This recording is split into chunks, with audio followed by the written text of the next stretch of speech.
మాతాజీ ప్రణామాలు. హరే కృష్ణ మాతాజీ. హరే కృష్ణ భక్తులందరికీ హరే కృష్ణ ప్రణామాలు. ఓం నమో భగవతే వాసుదేవాయ. నమో భగవతే వాసుదేవాయ. ఓం నమో భగవతే వాసుదేవాయ. ఓం నమో భగవతే వాసుదేవాయ. ఓం నమో భగవతే వాసుదేవాయ. ఓం నమో భగవతే వాసుదేవాయ. ఇస్కాన్ మ్యాంగ్లూర్ వారి షార్ట్ భాగవతం క్లాస్ లో 1వ స్కందం 6వ అధ్యాయం 3వ శ్లోకం నిన్న కంప్లీట్ చేశాము. ఈరోజు 4వ చూద్దాము. అందరికీ స్వాగతం. సో ఓం 3వ దాంట్లో 2-3 శ్లోకాల్లో వ్యాసదేవులు మాట్లాడుతున్నారు. ఆయన అడుగుతున్నారు కదా, ఏమని, నీకు మరి ఈ భగవద్జ్ఞానం ఉపదేశించిన ఈ ఋషులంతా ఉన్నారు కదా, వాళ్ళంతా వెళ్ళిపోయిన తర్వాత మీరు ఏం చేశారు అన్న విషయం అడిగారు. తర్వాత అలాగే మంత్రదీక్షను తీసుకున్న తర్వాత మీ జీవితం ఎలా గడిపారు, మరి కాలక్రమేణా ఈ పూర్వదేహాన్ని వదిలి ఈ ప్రస్తుత దేహాన్ని ఎలా పొందారు అని చెప్పి ఈ ప్రశ్నలు అడగడం జరిగింది. ఇంకా ఏమంటున్నారు అంటే, ప్రాకల్ప విషయామేతాం స్మృతిం తే ముని సత్తమా నహ్యేష వ్యవధాత్ కాల ఏష సర్వనిరాకృతి. సో ప్రాకల్ప అంటే కాలం అనేది ఎలాంటిది అంటే సమస్తాన్ని హరించి వేయగల కాలం అలాంటిది. అలాంటప్పుడు మరి పూర్వజన్మలో జరిగిన ఈ విషయం కాలం వల్ల మరి చెదిరిపోవాలి కదా, ఇంకా మీకు ఎలా జ్ఞాపకం ఉంది, మీ స్మృతి పదంలో అది ఇంకా ఎలా నిలిచి ఉన్నది అని చెప్పి ఈ ప్రశ్న కూడా అడిగారు. సో అంటే మరి నార్మల్గా మనం ఇంకొక జన్మ తీసుకున్నప్పుడు పూర్వజన్మని గురించి మర్చిపోతాము. అది మానవ జన్మ ఎత్తినప్పుడు మానవ జన్మ లక్షణం అని భగవంతుడు కూడా చెప్తారు. అర్జునుడితో నీకు గుర్తుండదు కానీ నాకు నా జన్మలన్నీ తెలుసు అని చెప్పి మనం చూస్తాం భగవద్గీతలో. సో కాలం ఈ రకంగా సమస్తాన్ని హరించి వేస్తుంది. మనం శరీరం కాలం చేసిన తర్వాత అది అన్నిటినీ జ్ఞాపకాలని కూడా ఇటువంటి జ్ఞాపకాలని హరించి వేస్తుంది. కాబట్టి పూర్వకల్పంలో జరిగిన ఈ విషయం మరి ఈ కాలం జరిగినా కూడా చెక్కు చెదరకుండా ఇంకా మీకు ఏ రకంగా మీ జ్ఞాపకంలో ఉన్నది, మీ స్మృతి పదంలో ఇంకా ఉన్నది, ఇంతకు ముందు కల్పంలో జరిగినది కూడా ఎలా ఉన్నది. నార్మల్గా కాలక్రమేణా కాలంతో పాటు ఇవన్నీ పోతాయి. మరి నెక్స్ట్ జన్మ ఇవి మనం తీసుకునేటప్పటికి మరి ఇంతకాలం జరిగినా మీకు ఈ విషయం మీ స్మృతి పదంలో ఎలా ఉన్నది. ప్రాకల్ప విషయాం ఏతాం, ప్రాక్ పూర్వ కల్పంలో, విషయం ఏతాం అంటే సమస్తం అంతా కూడా పూర్వకల్పంలో విషయం అంతా కూడా స్మృతిం తే మీ యొక్క స్మృతిలో ముని సత్తమా నహ్యేష అంటే ఇంత నిశ్చయంగా ఇవన్నీ కూడా వ్యవధాత్ ఎటువంటి మార్పు కాల ప్రభావం వల్ల ఎటువంటి మార్పు మరి ఏష సర్వనిరాకృతి ఇవన్నీ కూడా మరి ప్రళయానికి ముందున్నవి కూడా మీకు సర్వము ఏ విధంగా మీకు మీ స్మృతి పదంలో ఉన్నవి అని చెప్పి చెప్తున్నారు. కాలం మారినప్పటికీ మీ స్మృతి పదంలో ఇవన్నీ ఉన్నాయి. కాబట్టి కాలము మరి అన్నిటినీ కూడా ఇలా సర్వాన్ని కూడా మరి హరించి వేస్తుంది కదా, అలాంటిది మరి పూర్వకల్పంలో విషయాలన్నీ మీకు ఇంకా ఎలా గుర్తున్నాయి.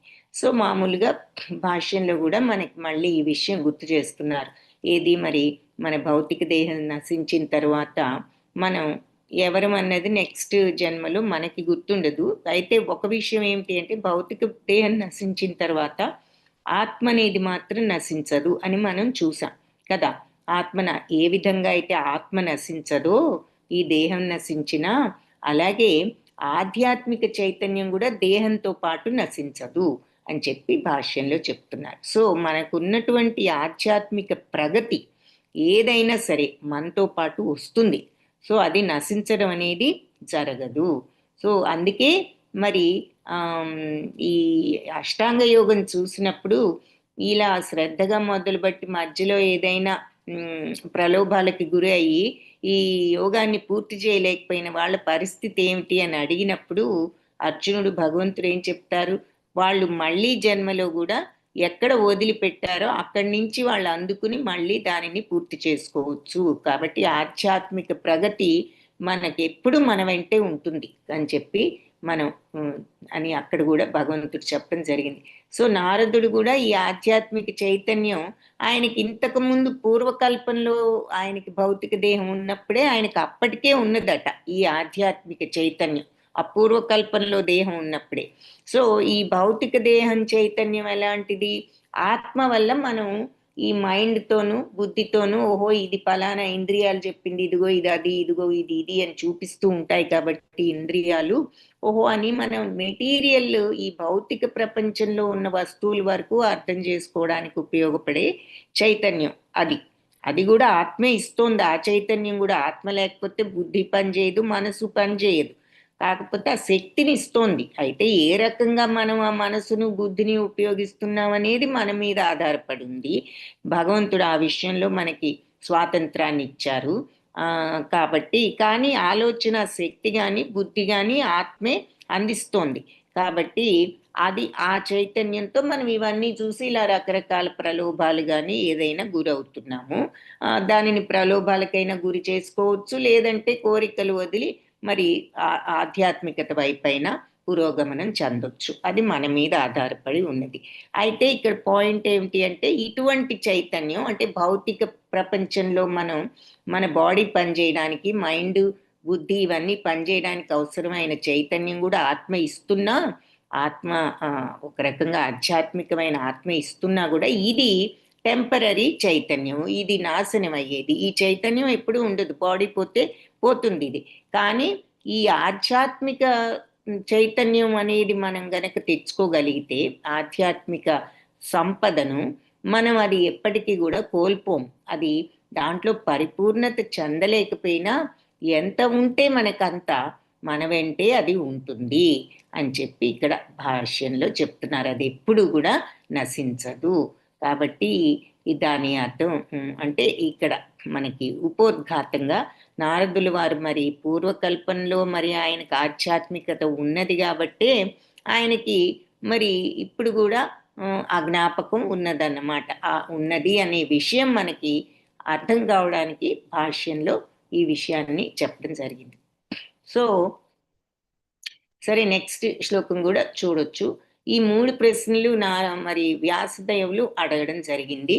సో కాలం ఇలా మరి మీకు వాళ్ళు వెళ్ళిపోయిన తర్వాత మీరు ఏం చేశారు, మరి రెండవదేమో మరి మీరు మీకు పూర్వదేహం వదిలి ప్రస్తుత దేహం మీకు ఎలా వచ్చింది, ఆ తర్వాత మరి కాలం అన్నిటినీ మర్చిపోయేటట్లు చేస్తుంది, మీకు పూర్వకల్పంలో జరిగింది కూడా ఎలా మీకు గుర్తున్నది, మీ స్మృతి పదంలో ఉన్నది అన్నప్పుడు నారదులు సమాధానం చెప్పడం ప్రారంభించారు. నారద ఉవాచ భిక్షుభిర్విప్రవసితే విజ్ఞానాదేష్టుభిర్మమ వర్తమానో వయస్యాద్యే తతయేతదకారశం.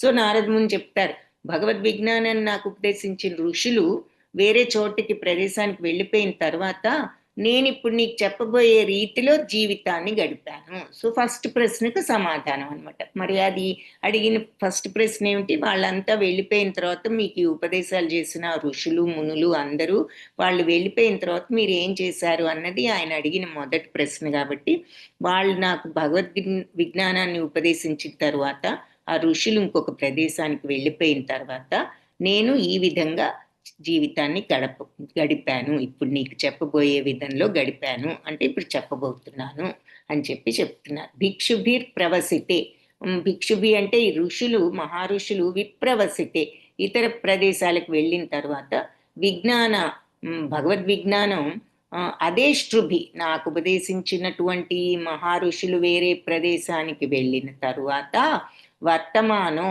అంటే మను మమ నా యొక్క అదేష్ట్రుభి నాకు ఉపదేశించిన వారు మమ నా యొక్క వర్తమానం అంటే ప్రస్తుత వయస్సి అద్యే అంటే ఈ జన్మకు పూర్వం తత ఏత దకారశం తత ఆ తరువాత ఏతత్ అకారశం ఇంత మాత్రం నిర్వహింపబడినది. అంటే ఓవరాల్గా మీనింగ్ ఏమిటి అంటే మరి వాళ్ళంతా చెప్పి వెళ్ళిపోయిన తర్వాత మరి నా యొక్క ప్రస్తుత జన్మకు పూర్వం జరిగినటువంటి విషయం ఎలా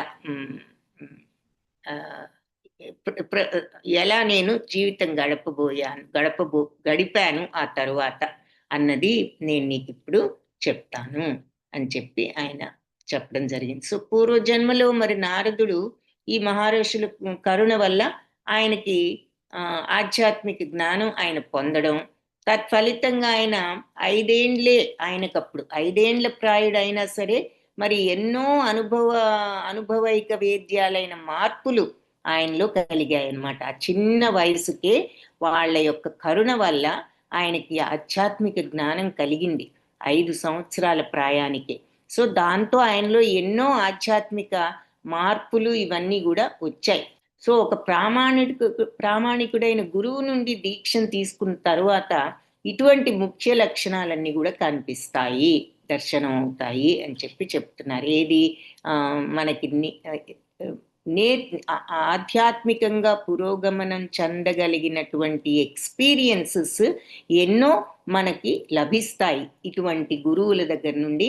మనం ఇటువంటి గురువుని గనక మనం చూసుకోగలిగినట్లయితే వాస్తవానికి మరి భక్తుల యొక్క నిజమైన సాంగత్యమే మన ఆధ్యాత్మిక అనుభవం కోసం జీవితంలో మరి మనకి శీఘ్రమైన మార్పును తీసుకురాగలరు. సో మరి శుద్ధ భక్తులు ఇటువంటి వాళ్ళ సాంగత్యం మనకి నిజంగా శీఘ్రమైనటువంటి మార్పును మనలో ఎటువంటి మార్పు ఆధ్యాత్మిక మార్పును తీసుకురాగలదు శుద్ధ భక్తుల సాంగత్యం అని చెప్పి చెప్తున్నారు. ఏ విధంగా ఈ భక్తుల సాంగత్యం మరి ఎగ్జాంపుల్ ఎవరంటే నారద మహాముని. ఆయన 5 సంవత్సరాల వయసుకే మరి ఈ రకమైనటువంటి అనుభవాన్ని పొందారు అంటే ఆ గొప్ప గొప్ప భక్తులు మునుల వల్ల వాళ్ళ సాంగత్యం వల్ల. నారద ముని యొక్క గత జన్మను ఏ విధంగా భక్తుల సాంగత్యం నారద ముని యొక్క గత జన్మ ప్రభావితం చేసిందో ఈ అధ్యాయంలో మనం క్రమంగా వర్ణించటం చూస్తాము అని చెప్తున్నారు. అంటే ఈ ఋషులందరి వల్ల ఆయన ఏ రకంగా వాళ్ళ సాంగత్యం వల్ల ఆయన ఈ ఆధ్యాత్మికతను పెంచుకోగలిగారన్నది ఇప్పుడు మనం ఈ అధ్యాయంలో ఆయనే స్వయంగా చెప్తారు కాబట్టి చూస్తాము అని భాష్యంలో కూడా చెప్తున్నారు.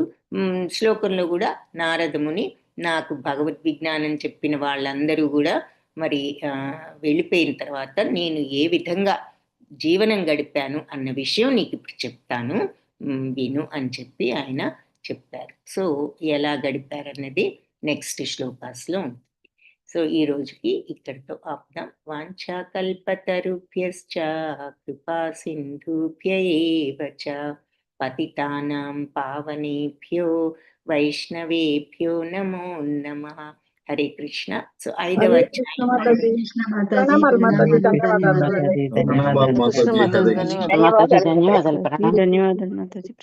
హరే కృష్ణ. ధన్యవాదాలు, ప్రణామాలు.